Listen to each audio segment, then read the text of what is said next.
Welcome to FIH Hockey Monthly. This month we're in the province of North Holland in Bloemendaal for the business end of European Hockey's Showpiece Club event. We trace FC Bloemendaal's history and find out what attracts the best players to the club. We bring you all the sparkling action from the knockout rounds of Euro Hockey League as the race to Final Four begins. And we trail the crusade of Athletic Taraza's inspirational captain, Andreu Enrich.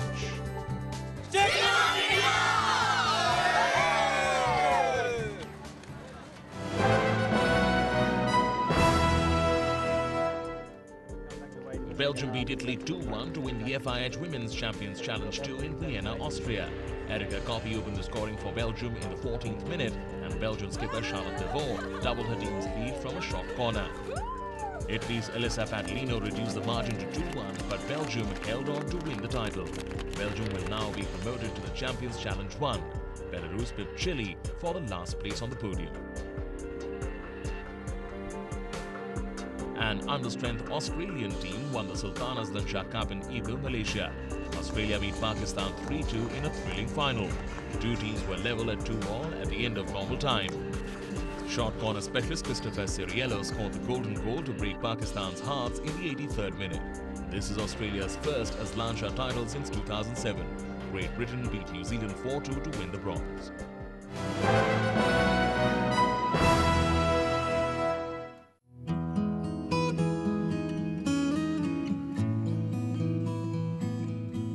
The tulips were in full bloom in April as the business end of the Euro Hockey League got underway in the province of North Holland. The knockout action took place in the tiny Dutch town of Bloemendaal. Bloemendaal, which means the Valley of Flowers, is the wealthiest place in the Netherlands, according to the Dutch Central Statistical Bureau.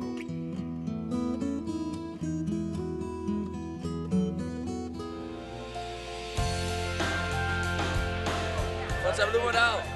One of Bloemendaal's prized possession is, of course, FC Bloemendaal, the oldest hockey club in the country.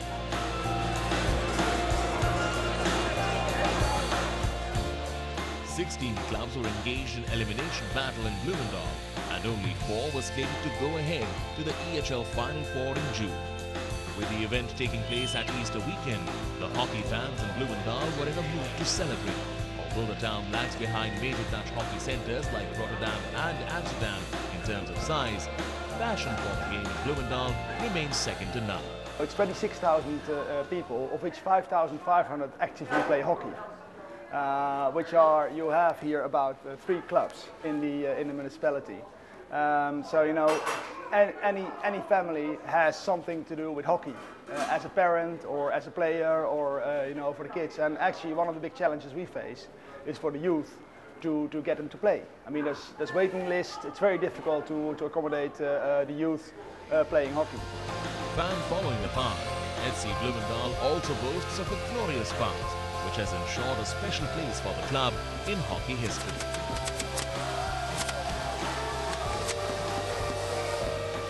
It's actually the oldest hockey club on the European mainland. Hockey arrived in the Netherlands around 1895. The club itself is also from 1895, so some years it's a little bit earlier. We've been on this premises since 1903.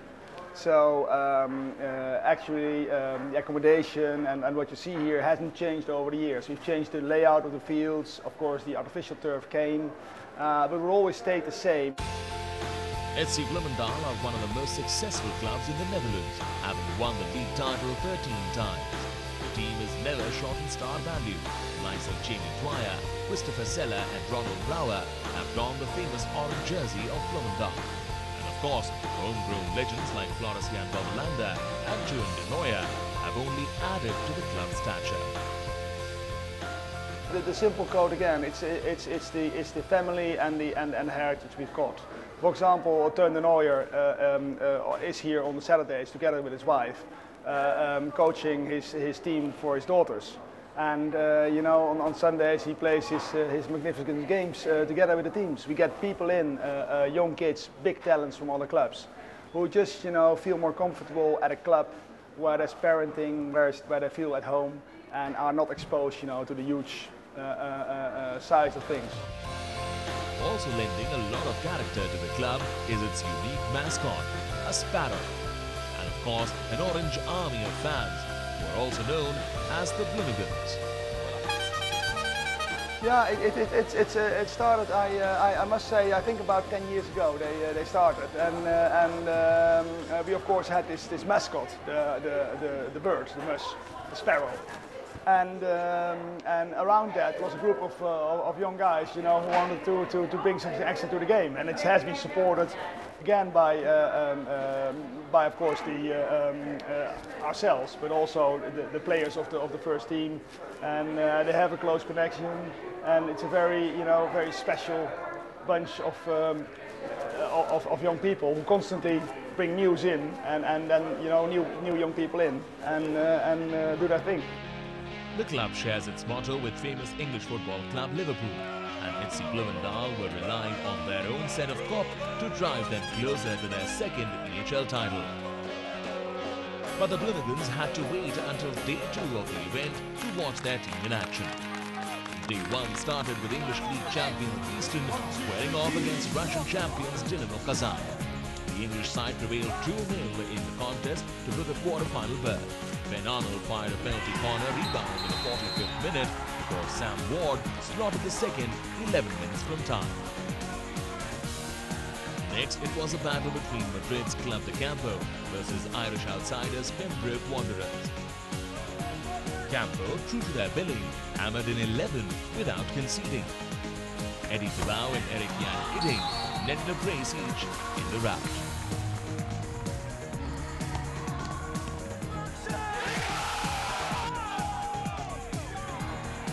Another Irish club, Glenanne, were hoping to put up a better show against Netherlands' HGC.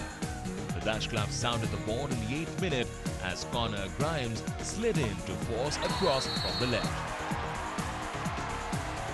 The Irish side remained in the game till the end, but their stiff resistance was broken 2 minutes from time. Argentine star Rodrigo Villa's skill and composure finished the game off to set up a quarter-final clash with BEESTON.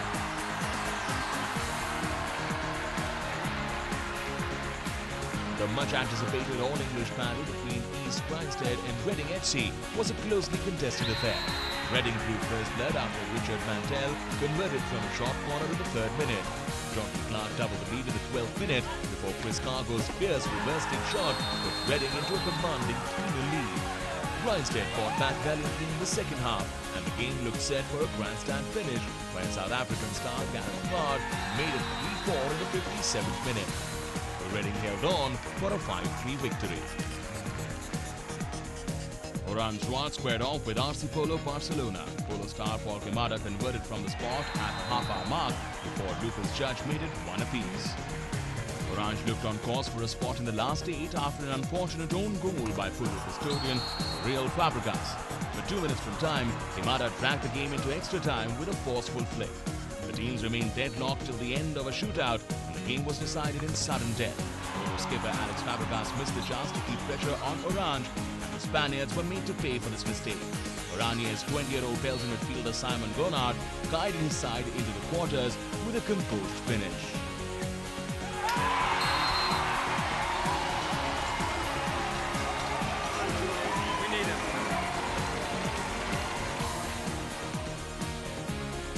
Next, it was the marquee clash between host FC Bloomingdale and defending champions UHC Hamburg in front of a packed stadium. After a tactical battle in the first half, UHC broke the stalemate with a powerful hit from Oliver Kahn in the 3rd period.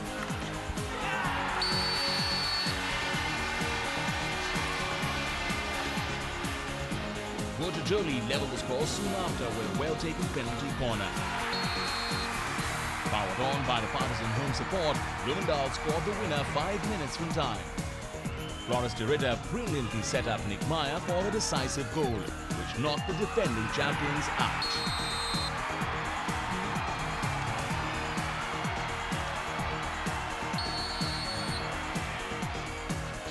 It was the battle of national champions of Belgium and Germany as KSC Dragons took on Rock-Weiss Cologne.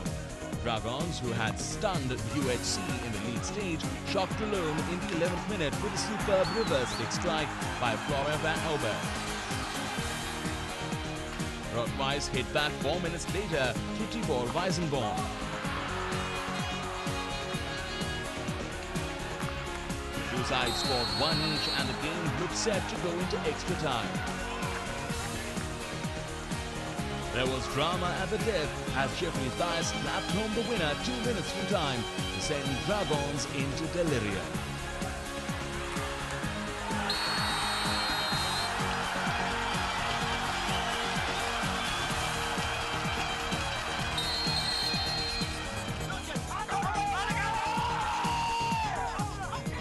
German club Mannheimer HC and Spain's Athletic Terraza squared off next. Germans stormed into the lead in the 3rd minute thanks to a blistering drag play by Tomasz Prochaska. Equalizer came 2 minutes after half-time when Michael Delas deflected a free hit. The two teams failed to fire in the winner in extra time and even in penalty shootout, so the game was decided by the dreaded sudden death. And after Mannheimer skipper Nicolas Meinert failed to score, Sergei Enrique had the chance to slot home the winner. The Spanish international made no mistake to send Terraza into the quarters.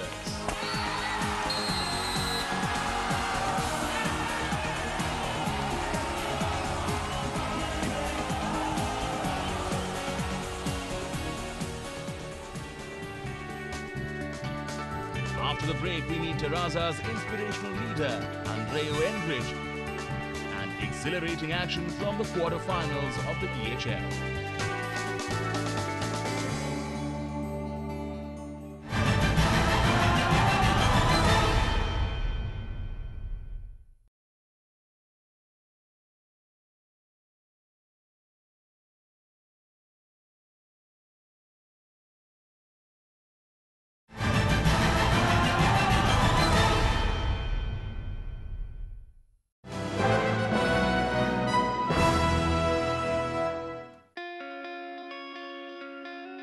A philanthropist, an entrepreneur, and a great sportsman.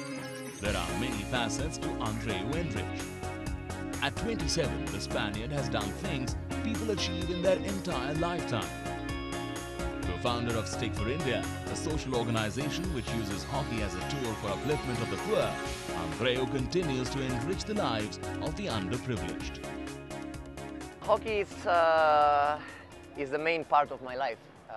Because I'm playing in a high level. When you play in a high level, you dedicate a lot of time, a lot of hours training, playing games, preparing competitions. But also, apart from this competitive side, the other side is the project like Stick for India and other projects like we want to develop the hockey in some other areas where they cannot have this kind of chances, when the level is not like this, the resources are not like this. So, of course, we want to focus on the high level because it's my passion, but also we will try to create more opportunities for other countries and other zones. One such zone where Enrich's efforts have been reaping rewards and changing lives is Anantapur, a rural city in the Indian state of Andhra Pradesh. Enrich, along with his Spanish teammate Santi Frazier, sowed the seeds of Stick for India in 2005. For Enrich, that beginning signaled an end to his international career at a time when he was being hailed as the next big thing in the Spanish backline. Time is limited. Time is not unlimited. So sometimes you have to choose in your life because you have different projects, you have different views about what you want to do in the future. And sometimes you have to decide if you are playing in the high level, you are playing for the national team, you must dedicate all the time to hockey, to play high level. So when I was 21 years old, I've discovered the India situation, in the rural India situation. Then I had to choose, Andreu, what do you want to do, play in Olympic Games or stay with that children and try to motivate them and to create opportunities for them. For me, it was a simple decision, no problem. It was very clear for me. I prefer to go to rural India and do something for them. And play the yellow against the red. While Enrich has worked tirelessly in expanding the project since 2005, Spanish superstar Santi Frazier has brought the much-needed glamour and recognition to the venture. Frazier's first visit to Anantapur was back in 2009, and he credits Enrich for the speedy progression of the noble project. Andrew told me, Santi, we have to get sticks, we have to get balls, we have to get cones. And okay, we tried to do it. We contact a hockey supplier, we get all the material, and we could conduct that camp. Andreu came with people from our club in Terrassa, in Spain, with 160 kids, girls, boys, and from that beginning, we start thinking in the future. Stick for India has gone from strength to strength, or in this case, pixel to pixel, an innovative initiative by Andreu, which has linked the world with Anantapur. He's the most creative, active person that I've ever met. So also I'm glad that he's a friend of mine. And he came out with that idea. We use a software that you can buy a box of pixels for 10 euros, and you can put even, you have different choices. You can put your picture with the name of your club, link also to the web page of your club. Company can put their logo and also link it to the web page of their company. International players already have bought pixels. Carlos Nevado, ex-international players like Alison Anna has bought also. We are asking them for some help, and the way to do that is buying pixels, which at the end are funds that we will use in that project. Away from philanthropy, Enrich still takes time out from his busy schedule to keep his passion alive. The cultured halfback who still plays with the old wooden stick is the captain of his hometown club, Athletic Terrassa. Enrich has played all his life for Terrassa and is proud of his association with a historic Spanish club. We can say 90% of our players, when they were young, they still play for Athletic Terrassa all the life. Include the CAMPO situation, they sign senior players. So they are not working in the, we can say in the young, no? In the youth. So it's different. This situation creates something inside your heart, because you are playing for your team, but you are playing for a club, you are playing for a tradition, and it's so nice. Enrich's 2-year stint with the national team was a glorious one. In his first major tournament, he helped Spain win the 2004 Champions Trophy and the Euro Hockey Nations a year later. For Enrich, though, success as an entrepreneur is just as cherished. Thanks to his efforts, the kids in Anantapur would soon be able to play on synthetic turf after a grant by the Indian government to stick for India.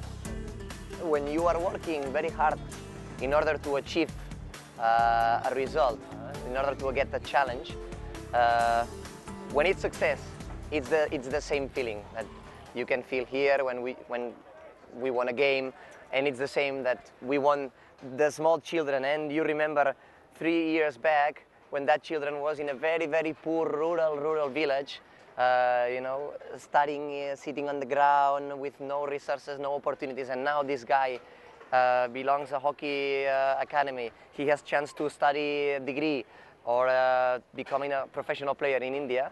It's the same feeling. It's fullness, you know, it's fullness, we can say full happiness. We'll see you in Anantapur.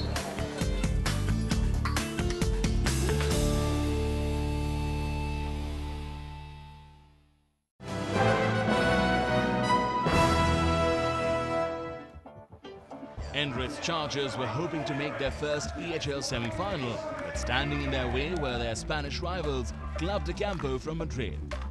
Terrassa got on the score sheet first. Rock Oliver capped off a flowing move by smashing the ball past CAMPO goalkeeper in the 12th minute. Terrassa stood firm to the 50th minute, but their resistance was broken by Willie Schickendance's blistering drag play. The winner eluded the teams till the end of extra time. The the game had to be settled in a shootout. With Terraza down 1-0, Oliver had to score to keep Terraza's hopes alive. Oliver sounded the board but a fraction of a second over the stipulated 8 seconds. Athletic went for the referral, but the on-field umpire's decision was upheld. The whistle went before the ball crossed the line. No goal. So no goal. No goal.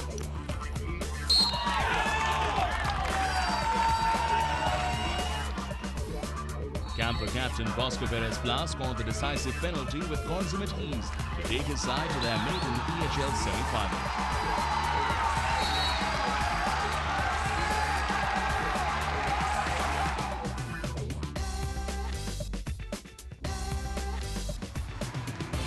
It was a clash between the fancied HGC and dark horses BEESTON from England.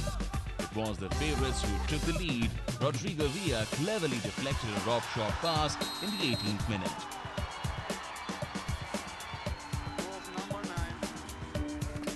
HGC went into half-time up 2-1, but BEESTON equalised in the 46th minute thanks to an unstoppable trap flick by Andrew Monte. Timo Kranstauber restored HGC's lead from a short corner soon after. That side made it 4-2 by the hour mark and saw off a late charge by BEESTON to prevail 4-3.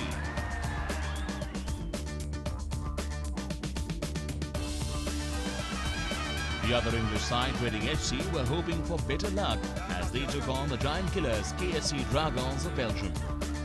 2003 European champions Reading went ahead in the 17th minute and Warren D'Souza bundled the ball home from close range. Dragons were lucky to draw level thanks to an own goal. Reading surged ahead again at the hour mark after Ian Mackay reacted quickest to the finish following the goal-mouth scramble.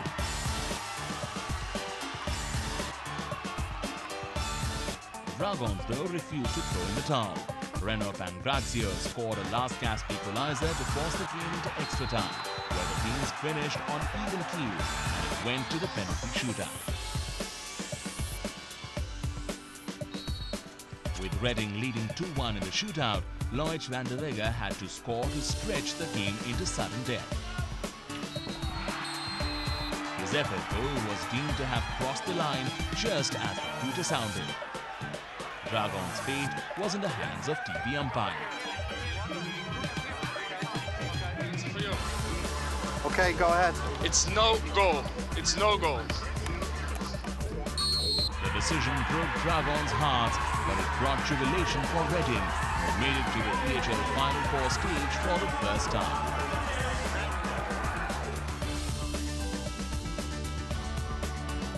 An all-Dutch battle concluded the action in Bloemendaal, as hosts HC Bloemendaal and Orange Zwart contested for the last semi-final spot. The visitors broke the deadlock against the run of play. Australian midfielder Rob Hammond started the move, which was finished expertly by Gael Galema on the half-hour mark. Bloemendaal upped the ante after half-time and were duly rewarded in the 52nd minute following a stunning equalizer. Martin van Mierlo controlled the scoop from the back before turning his marker and firing past the goalkeeper.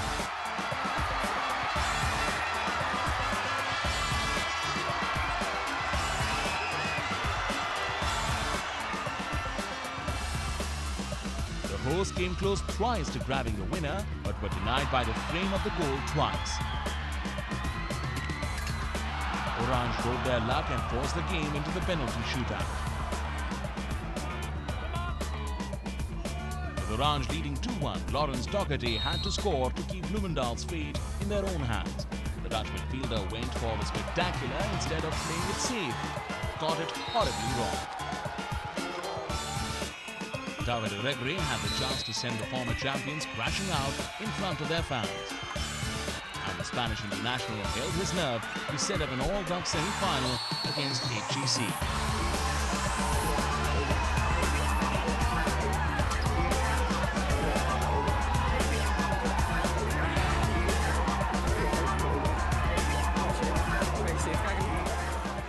Yeah, I think we played really good the first half. We had good opportunities, but it was obviously a tight game. And then, of course, we had a little bit luck the final quarter because they hit 2 posts and I think Jeroen Dalmee saved one of the lines. So I think we were very lucky in the final quarter, but I think you also have to have a little luck, of course. And then we played, we fought our heart out. So I think we won it on character, and so I'm really proud of the team. Den Haag will host the Final Four stage with one Dutch side assured of a place in the final. We'll bring you all the action next month as the EHL season nears its climax. See you then.